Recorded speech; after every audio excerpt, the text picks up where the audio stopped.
Good evening, everybody. Welcome to the Board of Education meeting, first of the year, January 4th. Welcome back. Just before we get started, a few housekeeping items. In accordance with the requirements of the Open Public Meeting Act, Chapter 231, PL 1975 announcement, I wish to announce that the New Jersey Open Public Meeting Law was enacted to ensure the right of the public to have advance notice and to attend the meetings of the public bodies at which any business affecting their interest is discussed or acted upon. In accordance with the provisions of this Act, the School District of the Chatham's Board of Education has caused notice of this meeting to be publicized by having the date, time, place thereof published in the Board Administration offices, sent to the clerks of the Chatham Township and the Chatham Borough, the Library of the Chathams, the Chatham Courier, the Daily Record, and the Star Ledger. Mr. DeQuilla, would you mind doing roll call? Mr. Gilville. Oh, hello. Did we lose you? Yeah, I was my fault, sorry. Ms. Chicarelli. Here. Ms. Clark. Here. Mr. Cutter. Here. Ms. Curlin. Here. Mr. Franz. Here. Ms. Kenny. Here. And Ms. Weber. Here. 8 present, all counted. Fantastic. Would everybody stand and join us for the Pledge of Allegiance? I pledge allegiance to the flag of the United States of America and to the republic for which it stands, one nation, under God, indivisible, with liberty and justice for all.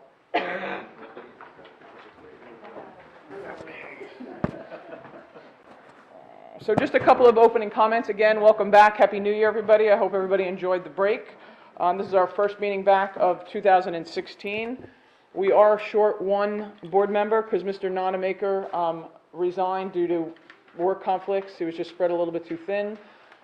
We will be accepting applications, for lack of a better term, for replacement up until January 15th, and hopefully have a decision. The township members will do interviews the week and the 2 weeks after that, and hopefully we'll have a decision by February 4th, our next meeting. That's what we're hoping. The hope is, somebody may say, forget it, you guys are nuts, there's no way I'm signing up for this, so there's not a line around the block right now. But if anybody's interested, again, we're accepting applications until January 15th, and then interviews will happen subsequent to that date. So welcome back, everybody. That was my only comment about the board member. I was hoping Mr. Nonamaker was going to be here because we wanted to say some nice words and give him a bauble, but he's not here. So hopefully on February 4th, we'll reschedule that for him. Maybe I'll just pass his award around so we could all put our fingerprints on it and then give it to him. But so again, welcome back, everybody. I'm going to now pass it off to Dr. LaSousa. Thank you, Ms. Weber. Happy New Year to everyone. So there are only 2 items under my report for this evening, and that is to have our middle school principal, Jill Jaworski, present the proposal for the changes to the program of studies for Chatham Middle School for next year, and then for Darren Groh, high school principal, to do the same for the high school, so that we can gain approval for the changes that they have worked on with their staff, and then we can begin scheduling students for the 2016-2017 school year. So I think we'll start with Ms. Jaworski, so I'll ask her to come on up to the stage. Hi, Happy New Year. We don't have a lot of changes to our program of studies for the middle school for the 2016-17 school year. Our only changes are basically in our 7th and 8th grade cycles programs and also in our 6th grade science curriculum. So basically what we did was we used to have 2 courses. In 8th grade we had a computer coding course, and in 7th grade we had an app design course. And after running these 2 courses for 2 years, we realized that there was a lot of overlap in some of the skills and material that was being taught in both classes. So based on the feedback from our instructors and our supervisor, we decided that it was better off if we combined the 2 courses into one 8th grade course called Digital Game Design. So that course is going to replace computer coding in 8th grade. It will teach a lot of the same skills that were taught in both app design and in coding, and it will allow the students to develop skills that will help them moving forward when they go to high school if they want to continue with coding courses or some more practical design type of courses. So in 8th grade, we will no longer have computer coding, we'll have digital game design. And it's really just to avoid that overlap and the repetition of skills and material that was being taught in both courses. So to replace the app design course in 7th grade, we have a new course that we're introducing that we're very excited about. It's called Creativity and Innovation. And basically, we are going to be building a makerspace at Chatham Middle School next year. And this course will be taught in the makerspace where students will be able to design. It's not just going to be technology-based. It'll be really a place where students can use, it'll be attached to our Library Media Center, and students can design, create, collaborate, work together, work by themselves, whatever they're more comfortable with, and explore areas of interest that make connections with some of the 7th grade curricula from other courses that they're taking, and they're going to be able to use differentiated approaches, what they're more comfortable with. So while there will be significant technology in the makerspace, there will also be areas for innovation, design, collaboration, and we're excited. One of our teachers proposed this last year, and we pitched it to our staff, and they thought this was a great idea. I had a staff meeting today where teachers were coming to me and saying, I have great ideas for how to make connections with my curriculum and my courses and allow students to explore areas of interest for themselves and then create things that will help them to develop those interests and learn more about that curriculum in a more practical setting. So that's going to be in 7th grade to replace app design. The only other change is not a major change because we've known for a few years that the next generation science standards were going to be adopted at the middle school next year. But what we're going to do is we are going to now have an integrated approach to our curricula in science. So what we used to have was we would have earth science in 6th grade, life science, and then physical science in 8th grade. And we had compartmentalized science courses.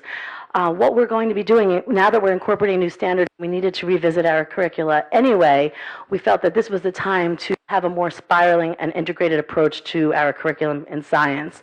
So in each course, in 6th grade, 7th grade, and 8th grade, we will be doing topics that relate to earth science, life science, and physical science in each grade level and build upon those.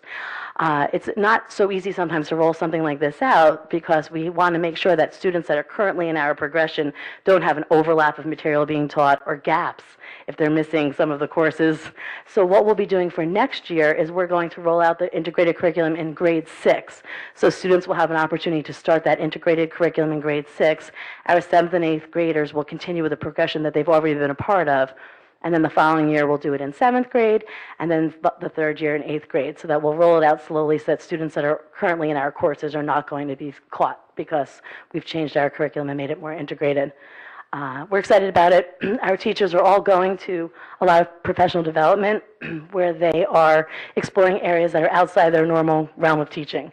So we're sending our 8th grade physical science teachers to earth science classes and life science workshops and trying to get them, more accustomed to a more integrated approach and more comfortable. And we think it's going to be a great thing for everyone involved. So we're excited about it.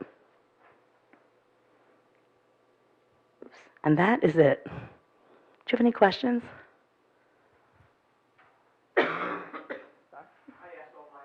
I know, we met a couple I feel like we were just here. Okay. We are going to be posting as soon as it's approved our new program of studies on our webpage as well and sharing it with all of our faculty members and families as well. Can you speak a little more about the makerspace just for people who may not be Sure. as savvy as to what that space what the Sure. function of it would be and how kids could access that for their own learning purposes? Absolutely. So the makerspace, someone said to me today, well, what is a makerspace? And we're like, it's a space where kids make things, But we are actually, our vision of it, and we have some of our staff will be going out to visit schools that have makerspaces in them so we can see some things that work and get some feedback. But basically, our makerspace will be connected to our Library Media Center. We actually have a door in between the two rooms already, so it was a perfect space to have it. Our vision of this is an area where kids will have access, obviously, to technology to be able to explore different ideas and things that they want to explore. But we have a vision of it as having floor space with white boards on the floor where kids are on the ground designing things, discussing, collaborating, coming up with outlines, tables that are lined with sticky pads so that they can, just innovate and design and speak. And so it's a place where there's opportunities for them to be able to design and explore. We think we see glue guns and boxes and tubes and all different types of things in this room to enable students to be able to create and explore. So it's whether using technology or using physical materials to do so. We also think that in looking at this course, our library and media specialists, we have two, will be able to, we just envision them going back and forth between the library and media center and the makerspace, and so that we'll have a co-teaching model where we have our library and media specialists who really understand the research base of any kind of data collection that kids will be doing, working along with our STEM teachers to be able to guide students through this process. So that's kind of what we're looking at. We're looking forward to going to visit some schools to see what they have and going from there. But that's kind of what we're looking in our mind. It's a cycle class. So it will be a class that is not required for 7th graders. We are thinking that we're going to be moving our iSTEM classes that are required for 6th graders to be taught in the makerspace as well, because a lot of what they do will give them that room and the opportunity for the materials that they'll be able to use there. Good. Terrific. Thank you. Over the last couple of years, that I stood up here and presented our program of study, proposed changes, there have been a lot of changes as we brought in additional courses to the high school, added a big computer science area or courses that really has been populated well. This year is a little bit different. We don't have many changes. We'll start with the graduation requirements here. As it has been for the last number of years, students need a minimum of 120 high school credits in order to meet the graduation requirement in the areas that are identified here on the board. None of this, the 120 credits have not changed since they added the financial literacy requirement a number of years ago. The one thing that has changed on the bottom is where it used to be the HESPA, you now have to pass PARC or a different alternative proficiency as determined by the Department of Education. And I didn't list them all here because at this point there's 7 or 8 different alternate proficiencies that a student can successfully pass to meet that graduation requirement. And this may change by the time September 16 rolls around. The course offerings, we continue to offer the core requirement levels at the college prep, the honors and advanced placement level. We continue to offer in our electives, we have core subject area electives in math, science, social studies, English, and world language, as in addition to our related arts in art, business, computer science, design and technology, and family consumer science, as well as music and theater. And our virtual courses, we've had virtual course opportunities probably for the last 8 years. The last 4 or 5, we've had a greater number of students who've elected to take courses, and Eduseer has been the provider that we've used for the last number of years. Our proposed changes for this year, the first 2 are changes in name. They're not new courses. We've had pre-AP Art, which is the first year of our AP Art offering, and this is the first year that we're looking to call it honors because it is the first level of the AP course. So it really is a 2-year sequence, and we simply haven't been giving it honors credit in the past, and we're looking to do that moving forward. Much of what they do in the honors pre-AP Art is part of the AP portfolio that they utilize for college. And our computer science, last year we introduced a new course called Honors Computer Science Principles. In September of 16, College Board is recognizing AP Computer Science Principles for the first time, so we're transitioning from honors to AP. It essentially is the same course that we're currently teaching under the honors name. Darren, can I ask you a question? Sorry, about the honors pre-AP Art. Is that typically sophomores and juniors? Juniors. For the most part, it's juniors. Kids are going through our Intro to Studio Art requirement, which is the prerequisite for the other electives, and then they're going through ceramics or drawing or painting, metal and fiber arts, graphic design. They're picking other electives, and then they're entering the pre-AP as a junior and the AP Art as a senior. Got it. Okay. Is what it would be. I wasn't quite sure the sequence. That's great. So as a junior, they're going to take now an honors level course. Correct. Perfect. So it'll have weight. Yeah, no, that's great. Yeah. That's fantastic. A new course that we're looking to offer is a semester elective in social studies called Contemporary Issues. This will be in addition to the other 5 electives that we currently offer. What we have done in the past, a number of years ago, was rotate our courses in our elective courses.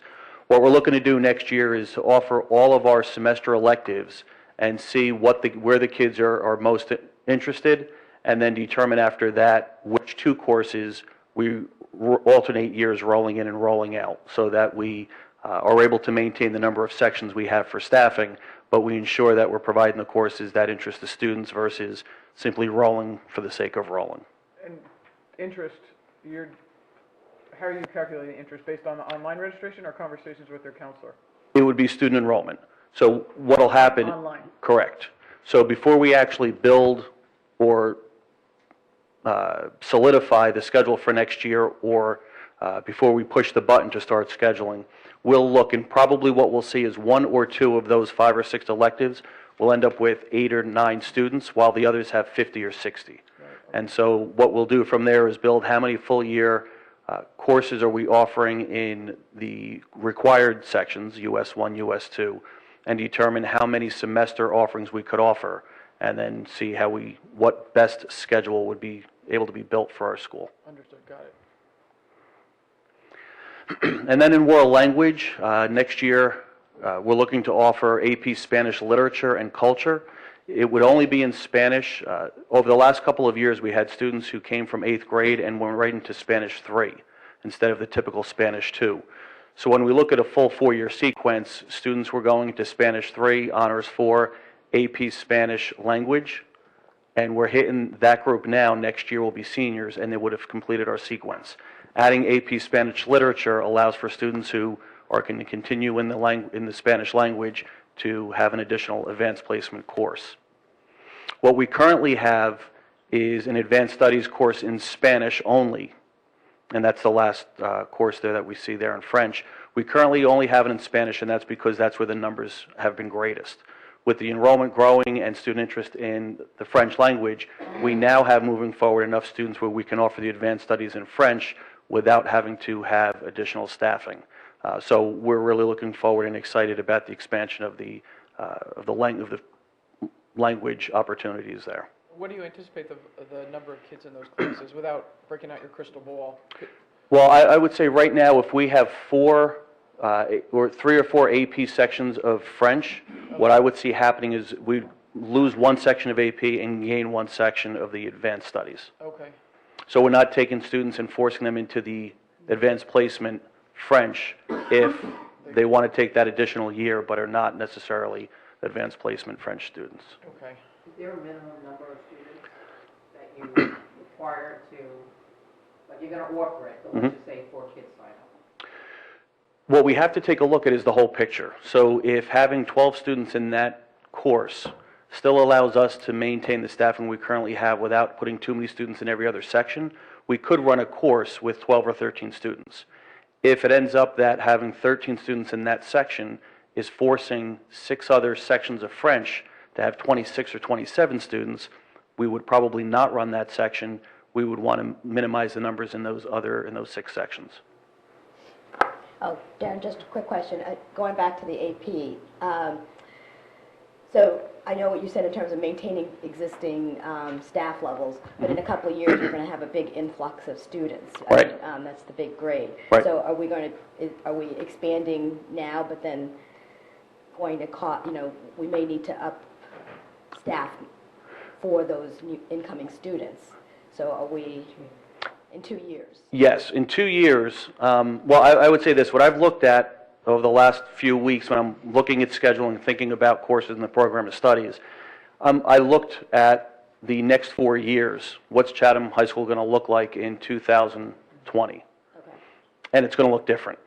I'm just looking at numbers that currently exist. If nobody comes in and nobody leaves, we're looking at about 180 additional students into the high school. So 180 additional students would probably create the opportunity for me to request 4 or 5 more teachers, because we need an additional teacher in each subject. So we're going to get to a point shortly in the next year or two where our numbers, instead of being at 20 in a class or 22, are going to go to 23, 24. And then we would make a determination as a district of whether we want to maintain class size of 24, 25, and 26, or hire additional staff to keep those numbers at the 20, 22 range for most of the sections. So assuming everything is approved, we're looking to post a program of studies tomorrow on the website. We'll be sending it out to all of our families through our email, and we'll be holding at the end of January our class meetings to discuss with the students before scheduling begins on February 10th. We start our scheduling for next year. They'll have all the information necessary to make their choices for next year. Are you going to have any opportunity for parent interaction? I see there's an email to parents and I see class meetings. Is there anything on the horizon about possibly having, knowing that that's the way I do it, I expect more than a few will have questions? We have not typically had a parent night for just the proposed changes. Okay. So what we do have on January 14th, we have an 8th grade curriculum night. So on January 14th, all 8th grade parents and students are invited out to hear about course selection, 9th grade curriculum, the 4-year worksheet, so that they leave there and are well prepared to make their decisions for their 9th grade schedule in February. Thank you. Okay. Okay. Thank you. Thank you, Darren. See, I told you, Joe, we saved all our questions for Darren.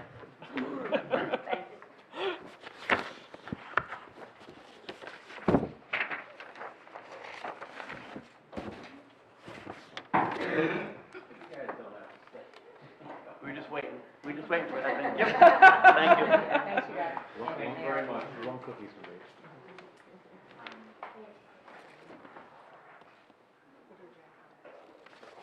Dr. LaSousa, did you have any additional items to report on? I have no additional items. I just wanted to comment on Lada's question that the kids are already there. So like for the Spanish AP literature proposal, the students who will be in that course next year are in the AP Spanish language now. If we didn't offer AP Spanish literature, those kids will just choose a different course. So it will impact staffing one way or the other. Like they'll all go into Chinese 1, let's say, or French 1, or because the kids are there, they're going to enroll in courses, and these particular students will no doubt enroll in a 4th year of language. So it's 6 of one, half dozen of the other, which course they're in from a staffing, from just a physical human being standpoint. Okay. But that's it for my report. That's it, okay. Thank you, Dr. LaSousa. Does anybody have any questions for Dr. LaSousa? So we're going to move on to the business administrative report. And Peter, if I were you, I wouldn't touch that microphone after Mike touched it. I don't know if you hear his cold, but it's nasty. I tried to convince him that, his staff would be able to handle the meeting in his absence, but he doesn't trust us fully. I said to deputize Jill and Darren. I just want to take my opportunity to wish everybody a happy and healthy New Year. Hope everyone has a good break, following precedents from everything we've spoken already. I just wanted to update the board that obviously on the agenda tonight, we have, hopefully the board will follow the architect's recommendation to award the contract for the CHS office conversion and HVAC replacement project. As Dr. LaSousa has explained to the board, this will enhance the counseling office based on the student enrollment growth that we've had over the last few years. And the HVAC replacement is something that's been long overdue. The system has lived through the last few summers, and we don't think it's going to make another one. So it's great timing to get started on the project. Okay. And you had indicated in an email that it would be finished by September. Hopefully the AC would be done over the summer. Well, actually, the plan of attack, if we get the early award, is to get the contractor moving, have the HVAC unit ordered, the reconfiguration done during spring break, and the fine tuning done through April and May on off hours for the unit. So the goal is to have it all done by June 1st if all goes well. But not the counseling area, correct? Yes, that's it. That too? Yeah, because we're going to break the walls during the Spring break? spring break, and bulk of that should be done. Okay. So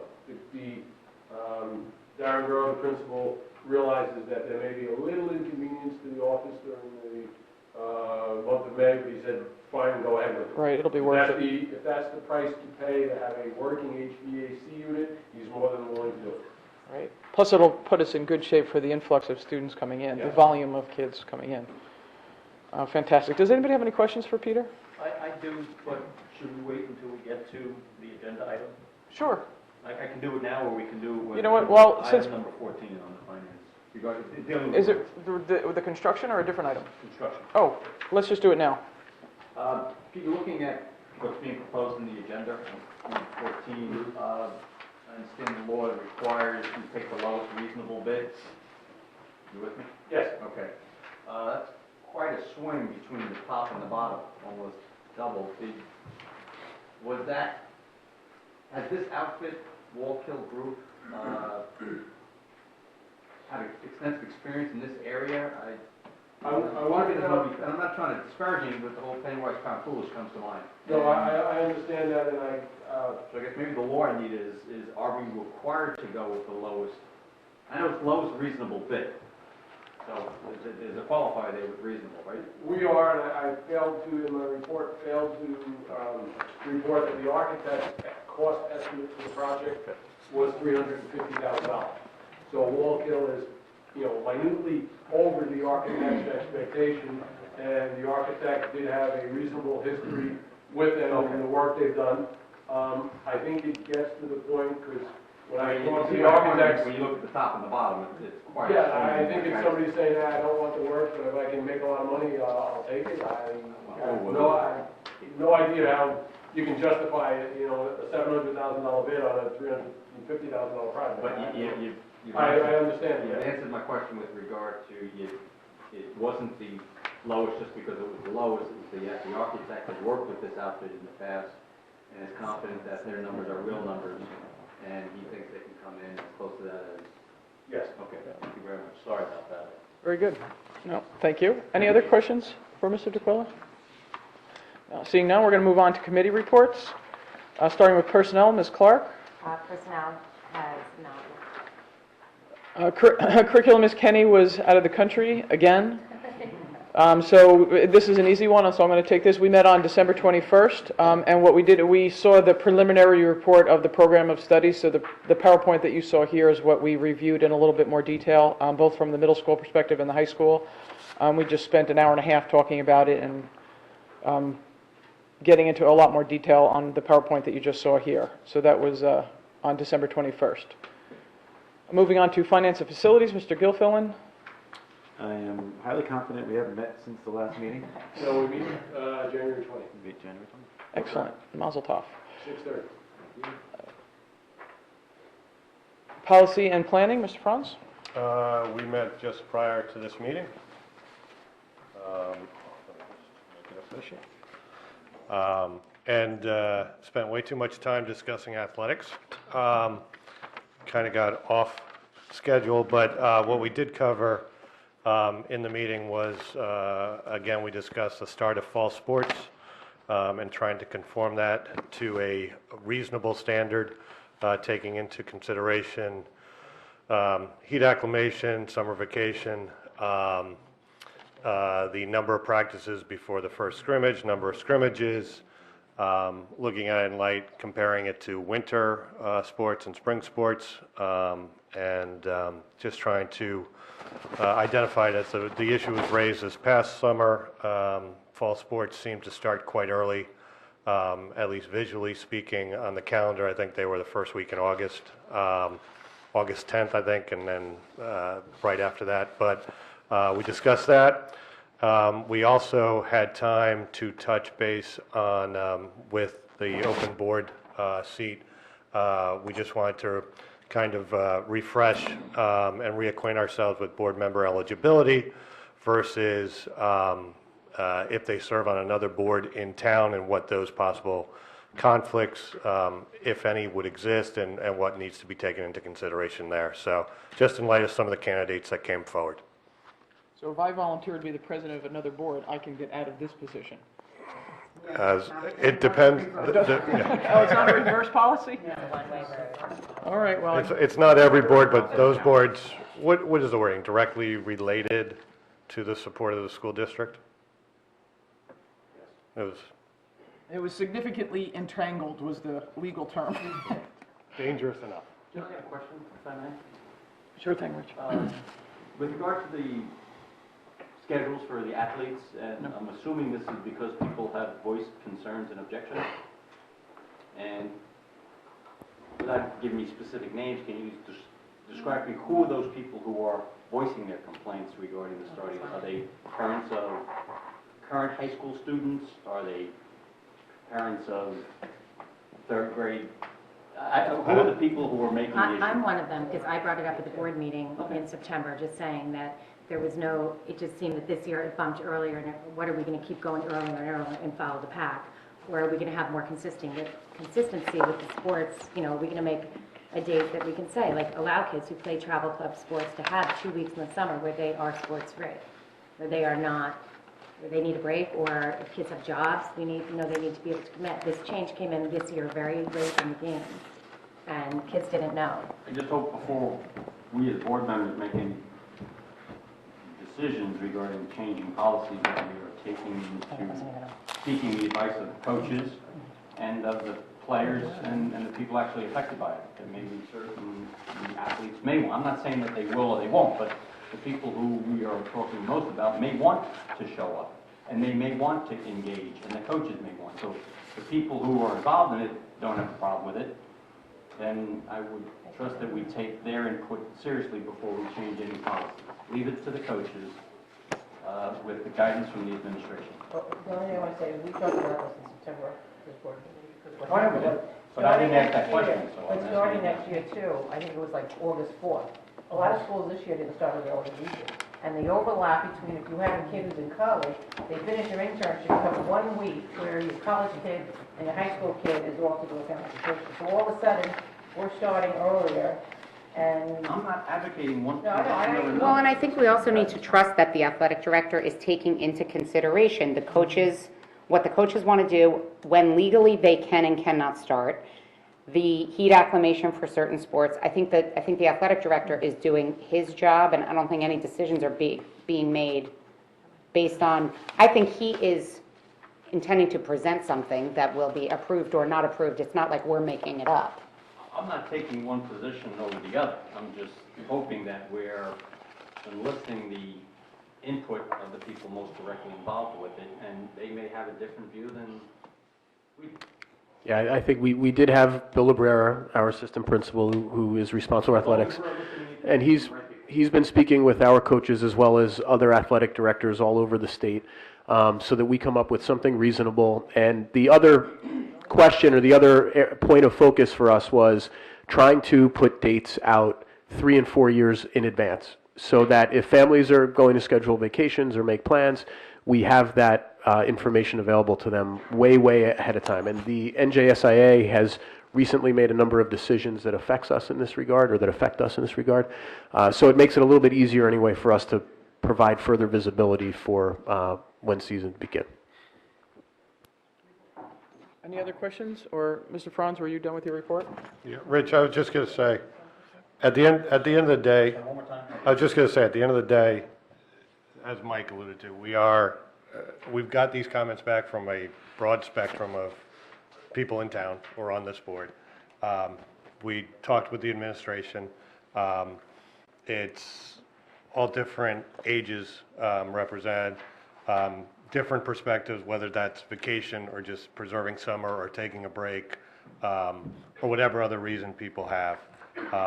But I think at the end of the day, too, it's not a huge amount of days that we're talking about, but nonetheless a difference. So, With all due respect, that's a matter of perspective. That's what some people may consider a few days a lot of days. I just hope we're just getting the input from the people most involved, because I think, I've said my piece. Any additional comments or questions? Phil? I'm good. You're good? Everybody's good for the moment? Okay, moving on to liaison reports. Chatham Borough, Mr. Connors. Nothing to report? Chatham Township, Ms. Clark. Nothing to report from the township. Back to you, Rich, for the athletic boosters. They are scheduled to meet, not tomorrow, but Wednesday. I may have to be in court somewhere, so if someone can volunteer. Tomorrow? No. Wednesday. I can do tomorrow, but I just found out it moves to Wednesday. I think it's important that someone be there for a whole host of reasons. I can't do it, so I don't know if there's an alternate, and if that is, I will let that person know Okay. tomorrow. It goes from 7, and you will be out of there 8:30. You know, that's, I know it's especially if you get young kids at home, and that's why I don't mind doing it. I'll try and go. I'll let you know, Jill, if Okay. there's a conflict. Right now, I should be able to get there, but. Okay, just shoot me a text. Yeah. I can go too, Rich. Yeah, thank you. It's just, because I think they want to talk about the Christmas, Hoops, holiday hoops? yeah, and I think it's important for people to hear what a great job they do. There's a big fundraiser, that's a big fundraiser, they had a big tournament, and they do a lot for the program. I always like to talk them up, so if someone can be there, great. I think I should be, but I'll confirm with Okay. the group that offered. Thank you very much. I appreciate that. Fantastic, thank you. Music and theater boosters, I'll give that report. So thank you to the entire community for their support with the holiday concert season. There were over 20 performances during the month of December showcasing all the talent throughout the district, singing and chorus and instruments, grades 1 through 12. Next week, the Chatham High School Orchestra bands will present their winter concerts. The orchestra and the chamber orchestra will take the stage Monday, January 11th, the symphonic band and wind ensemble on Wednesday the 13th. On Tuesday of that week, Milton Avenue School PTO String Enrichment Program will present their winter program, and the Southern Boulevard Strings will debut their performance on Friday the 15th at 9:30 a.m. The Lafayette Head Show will take place on Wednesday, January 6th. The title is Tales to Tell, and it's going to be presented at 7 p.m. January 6th in the auditorium. Also, congratulations to Chatham High School senior Alex Stewart, who was recently selected, as the Outstanding Band Program Member by the Mayo Center for Performing Arts. We've had several students awarded this, and it's really quite an honor. Alex plays the trumpet in the Chatham High School Wind Ensemble, is a member of the Honors Music Program, a drum major in the marching band, and is involved in our music theater program. Alex will be honored prior to the January 7th concert at the Mayo Performing Arts Center, which that evening the band of the Royal Marines will be playing that evening. This Friday, January 8th, the Chatham Music Theater Boosters will host their annual Broadway Under the Stars. It's in the Chatham High School cafeteria at 8 p.m. It features many of our talented high school musicians performing various Broadway excerpts and some of their own acts. They have to audition for this piece, and it gives them an opportunity to showcase some of their other talents where they're not selected for a particular role or a specific instrument. Here they get to pick their piece and showcase their talents. So that's a fundraiser for the Music Theater Boosters. The tickets are $25, $20 for students and seniors. They can be purchased in advance or at the door. Just go to the website or the high school website for more information on that. And then please mark your calendars for the middle school production of Aladdin Jr., which is going to be on February 4th, 5th, 6th in the middle school auditorium. There's 45 members in the cast and a very large crew of all 6th, 7th, and 8th graders. They've been preparing since early October, and they're looking forward to performing on those days. So please keep an eye out on the Chatham Middle School homepage for ticket information. Moving on to the Education Foundation, Ms. Kenny. Yes, seeing that the president of CEF is here tonight, I'm going to defer to her when she gives during the public comment section, so she can give the update. Okay, fantastic. Very good, thank you. And I'm teased. Recreation, Mr. Gilfillan has taken over those duties. I sat through the last meeting of the rec department, and they reviewed, we met on December 8th, and Mr. Gilfillan will take that meeting going forward. They reviewed all the fall sports for the rec program.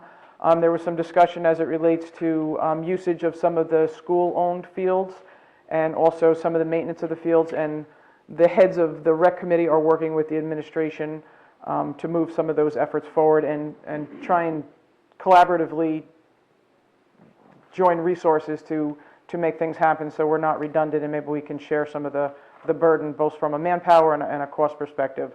So I know the administration is working with some of the liaisons from the rec advisory committee on the specific sports. The next meeting is Tuesday, January 12th at 7 p.m.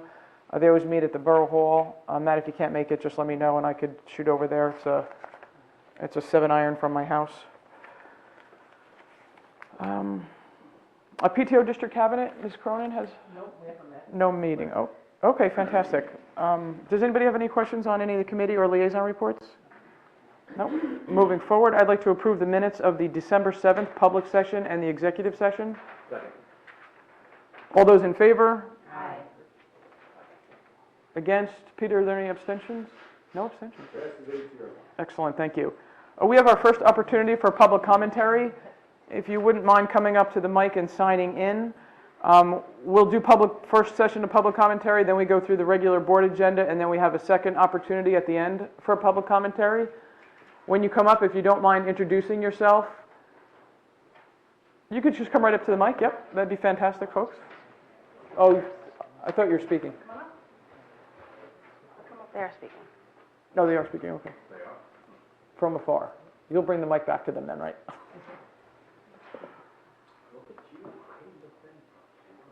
Hi, Marielle Kolker from Chatham Education Foundation, and Stacy Ewald, and Amy Coates from Chatham Education Foundation. We are here to present you with a check in the amount of $7,243.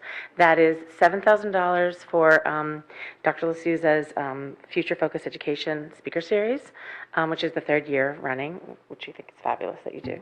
And also Embrace Your Emotions, a program at Washington Avenue School. And this is a good news check as well, because... Well, we are so excited to announce that we have hit our milestone. Since inception, the Chatham Education Foundation has given over $1 million to the school district of the Chathams in total. Thank you.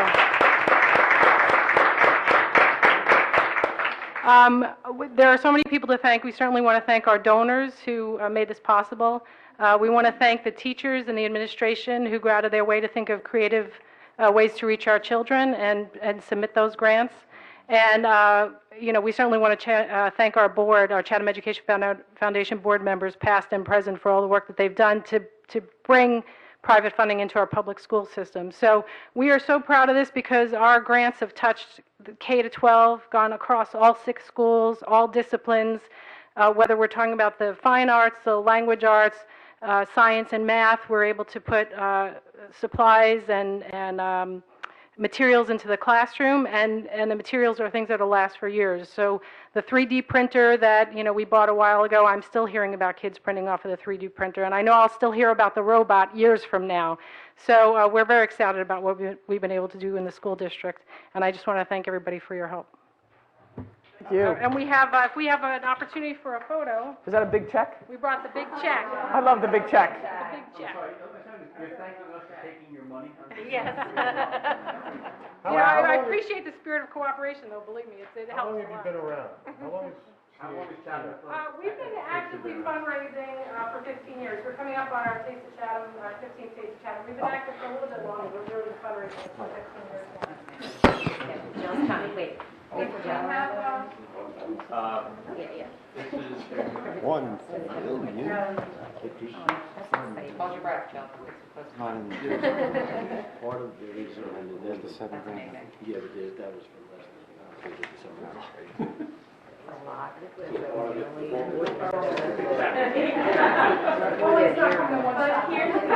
Take it to a big bang. Thank you, Jill. Yes.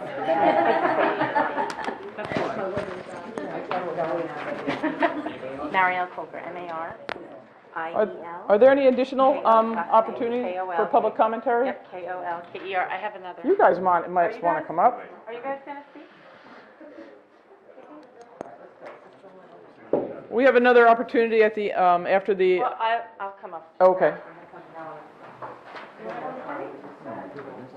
Do the kids want to say something? Because I'm sure they'd like to go home if they're not. I was,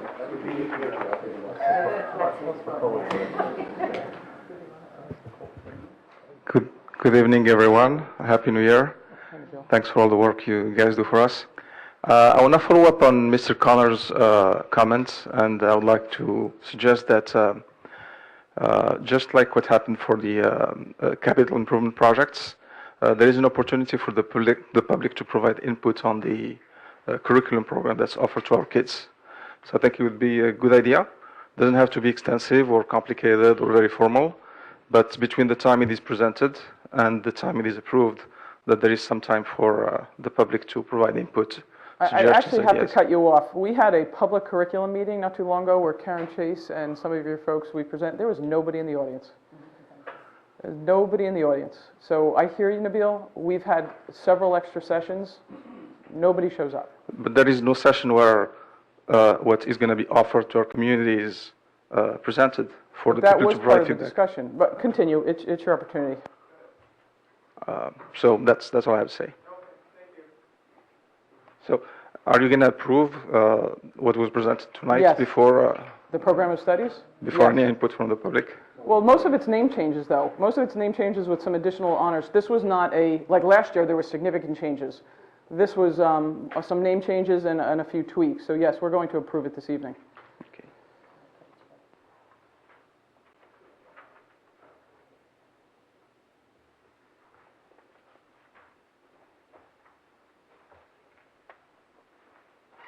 Hi, Marielle Kolker again. I just wanted to let you know, since I happen to be here tonight, that one of our educators from Chatham Middle School, Simone Gaunt, is going to be presenting at Tween Tech, which is the first ever middle school girl STEM workshop that's being held at Drew this year. It's something that I'm very excited about, that through American Association of University Women, AAUW.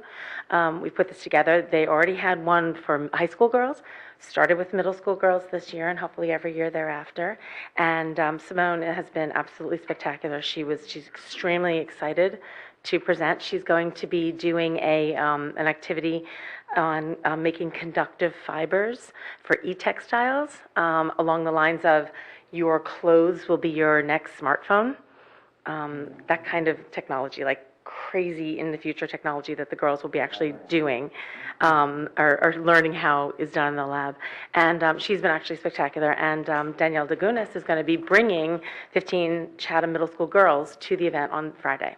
Wow. So it's something that's really wonderful. And I just want you to know this is extremely important. I know that we are making large strides towards moving all students into STEM, but having done some extensive research into like the gender gap issue, it's not something that we really think about. We know that there are more boys that go into engineering, but even the coding classes in the middle school and in the high school are far disproportionately, male than female. And it's something that it's so important that we address at every level, because girls start pulling away and disconnecting and disassociating from math, which is the beginning of all of it. All of the sciences and engineering is math.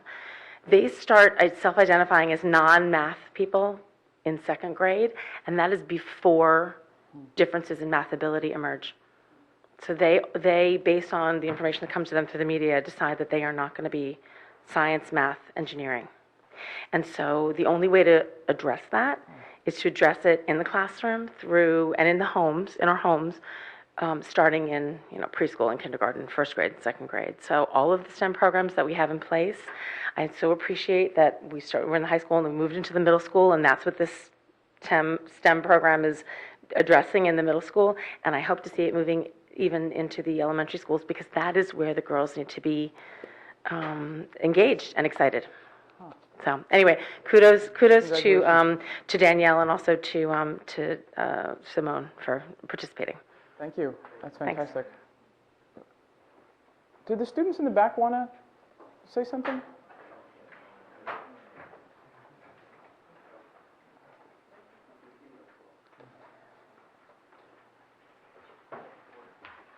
Hi. Hello. I'm Sienna Lee. We're part of the Chatham Robotics Club. Not Chatham, but we're part of Jersey STEM. And that's, yeah. You're doing great. So basically, we're trying to propose a avenue for students to join the school's robotics team. Currently, there is an advanced robotics class at the high school where they compete in a competition called FTC, where we complete certain tasks with a robot that we build.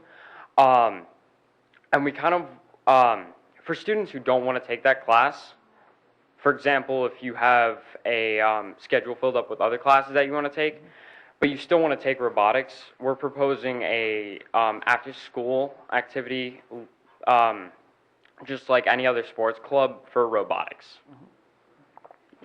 Excellent.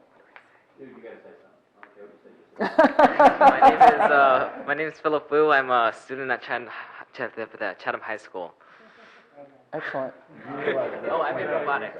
Can I impose on all three of you, please sign up? Oh, okay. Thank you. But who will be listening to my next question? Mike, what's the protocol for the students to follow if they want to make a more formal presentation? You guys want to start a club, I think, what I heard, right? Not really. Okay. Not, well, it is starting a club, but it's just adding on to the advanced robotics class that we already have. So what you guys need to know is what the steps you have to take other than coming here and just doing what you just did, right? Yeah, okay. Mike, so can you explain to the children what they need to do? Yes, they should, of course, speak with either a teacher or administrator at the high school. We do have a couple of different avenues for participation with technology-related extracurricular opportunities. Robotics is an area that we have tried to expand. We didn't used to have that class, and we created that class to try to capture a set of students who maybe weren't involved in robotics before. And that's our advanced robotics class, but we have regular level, or we have other prerequisites, I'll say, for that class. So certainly Ms. Chase and I can speak with the high school administration some more. I don't, at my fingertips, have all of the offerings that we have, ready to share. But yeah, they would go to the folks at the high school. Yeah, I was just suggesting that the students be told what the next step is other than thinking they can just come here, make their presentation, nothing's going to happen. Something else has to be done. So if you're listening to Dr. D'Souza, you'll do that. If you didn't, then you won't. Thank you. Thank you, guys. Excellent. We're going to move on to the regular agenda, and we have another opportunity for public commentary at the end. We're going to start with personnel. Ms. Clark? Yes, I move action items A1 through, I want to say it's through 13 on the regular agenda, and on the addendum, A15 and 16 to vote. Is there no 14? I'm sorry, I don't think there's a 14, but I'll look again. Okay, I'm sure there is. Oh, I'm sorry, it's on the back page. It's a big one. Sorry, A14. Okay, great. So Do you want me to, A1 through 14 on the regular agenda, on the addendum, A15 and 16. Okay, great. Thank you. Second. Does anybody have any questions for Ms. Grant or Dr. LaSousa or Ms. Clark? I was just wondering who stole 14, but you put it back. Who was on purpose? 14 was there over the weekend. No, because when you look at it on how it's supposed to, it doesn't on the Okay, seeing none. Mr. DeQuilla, would you mind? Agenda items A1 to 14 and addendum items A15 and 16. Mr. Gilfield? Yes. Ms. Chickarelli? Yes. Ms. Clark? Yes. Mr. Connors? Yes. Ms. Tillman? Yes. Mr. Fran? Yes. Ms. Kenny? Yes. And Ms. Weber? Yes. Agenda items passed 3-0. Fantastic, thank you. Moving on to finance and facilities, Mr. Gilfillan? Yes, I'd like to move action items B1 through 14 on your regular agenda and items 15 through 17 on your addendum. Second. Thank you. Couple things. One, of note, just so you don't ask the same question that I did, you'll notice in the Chatham Education Foundation donation, it listed at $293.25. We had pre-approved in our last meeting the other $7,000. Outside of that, a number of different donations to bring your attention to. One for the Chatham Music Theater and Boosters, donation of $900 for the purchase of supplemental classroom equipment for Milton Avenue School, Southern Boulevard, and Washington Avenue. For the general music program, a Haas donation to Chatham High School in the amount of $300 to be used for the purchase of equipment and electronics for the robotics team.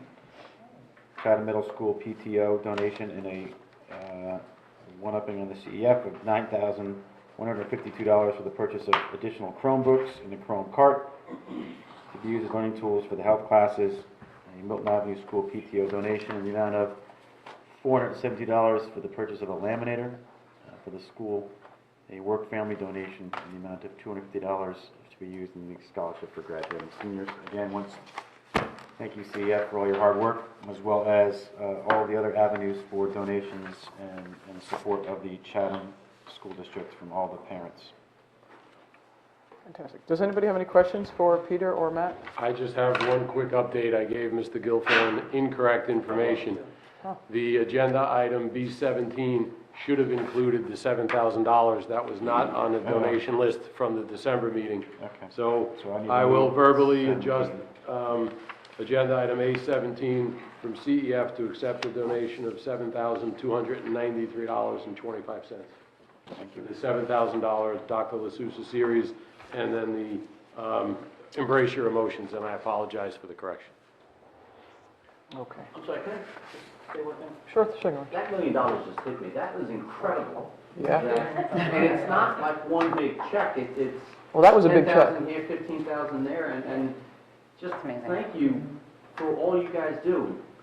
This is what makes this district great, are people like yourselves who are willing not only to put the time to put your money where your mouth is, and we wouldn't be nearly where we are without you and your predecessors, and hopefully the people who replace you. $1 million. Oh. It's huge. It is huge. It is a big deal. Does anybody have any questions on finance or facilities? No? Seeing none? Mr. DeQuilla? Agenda items B1 through B14, B15, 16, and 17, with 17 including the verbal amendment. Mr. Guilfoyle? Yes. Ms. Ciccarelli? Yes. Ms. Clark? Yes. Mr. Connors? Yes. Ms. Cronin? Yes. Mr. Fran? Yes. Ms. Kenny? Yes. And Ms. Weber? Yes. Agenda items passed 8-0. Fantastic. Thank you. Moving on to curriculum, Ms. Kenny? Yes, I'd like to move action item C1 on the regular agenda and C2 on the addendum. Second. Does anybody have any questions? Seeing none, Mr. DeQuilla? Agenda items C1 and C2. Mr. Guilfoyle? Yes. Ms. Ciccarelli? Yes. Ms. Clark? Yes. Mr. Connors? Yes. Ms. Cronin? Yes. Mr. Fran? Yes. Ms. Kenny? Yes. And Ms. Weber? Yes. Agenda items passed 8-0. Policy, we have no policies unless you're doing an audible, Bill? No audible. No audible today. We're moving into board business, and I just want to remind the board and the folks out there that we still have an opening for a township seat on the Board of Ed. So if there's anybody out there, we're accepting applications until January 15th. So if anybody's interested, anybody at all that might be interested, just let us know. Shoot one of us an email, or you could shoot it to either Dr. LaSousa or Peter. That would be great. Again, January 15th is the deadline for that. Does anybody else have any board business they'd like to bring up? No? Nothing, no business, no old business? Going once? Okay, all set. We have our second opportunity for public commentary. Again, if you wouldn't mind signing in and stepping up to the mic, introducing yourself.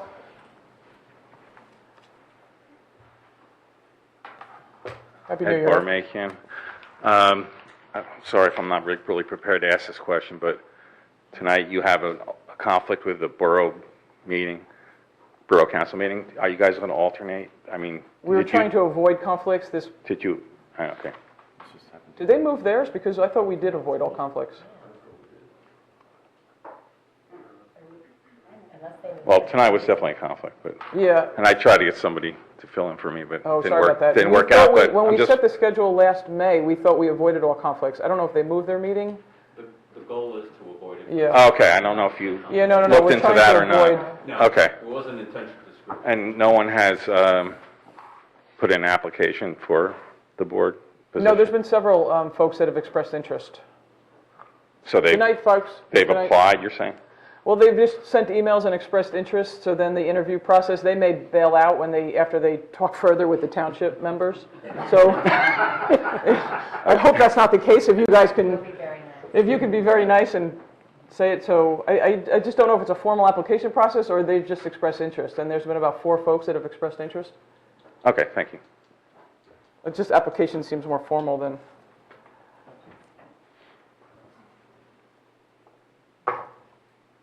You guys will flower it up though, right, when you meet with folks? Okay, good.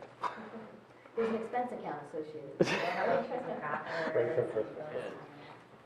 You can Free cash fresco. in at Chuck E. Cheese. Yes, it is actually. I was. You get great seats at the theater programs. Good And you have evening. good seats at graduation. Happy New Year, Jane. Happy New Year. Well, as we come from the holiday vacation, let's be reminded that many families saw extra time together, and our students, at least hopefully, got a well-deserved break or rest. And let's ask, why does this only have to be an occasional happening instead of the norm for student health?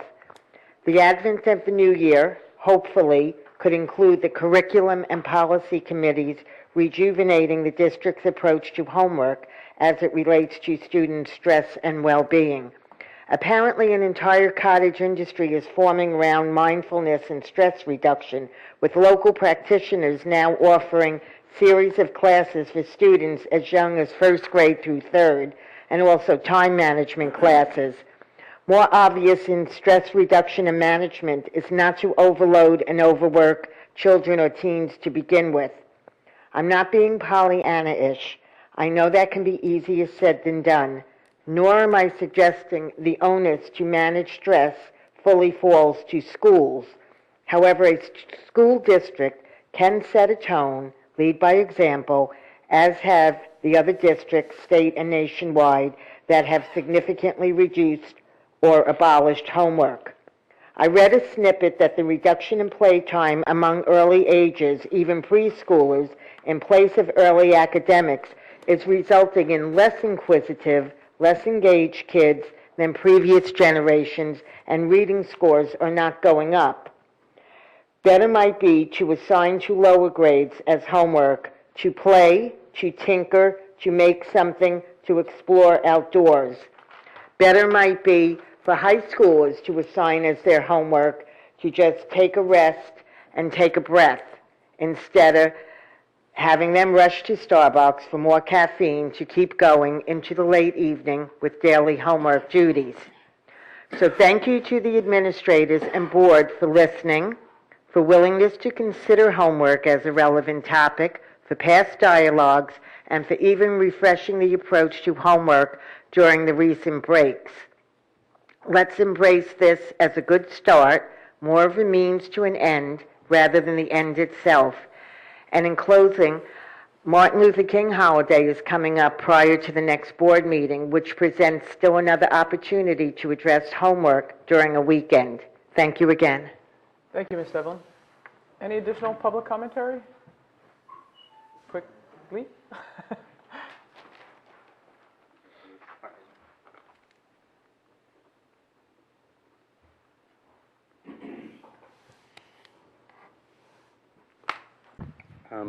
I'm Richard Lee. I'm from Chatham Township. It was my daughter who was one of the co-captains on the team that we told her to come. You know she left already, right? Yeah, I know she Okay. did. But I wanted to first of all thank you guys for investing in the STEM program, and it's been I've been here 5 years, and my daughter's really enjoyed that. I have 2 girls, so I'm trying to bridge the gap. Me, I'm a Luddite. I don't know nothing about technology, but she's really enjoyed it.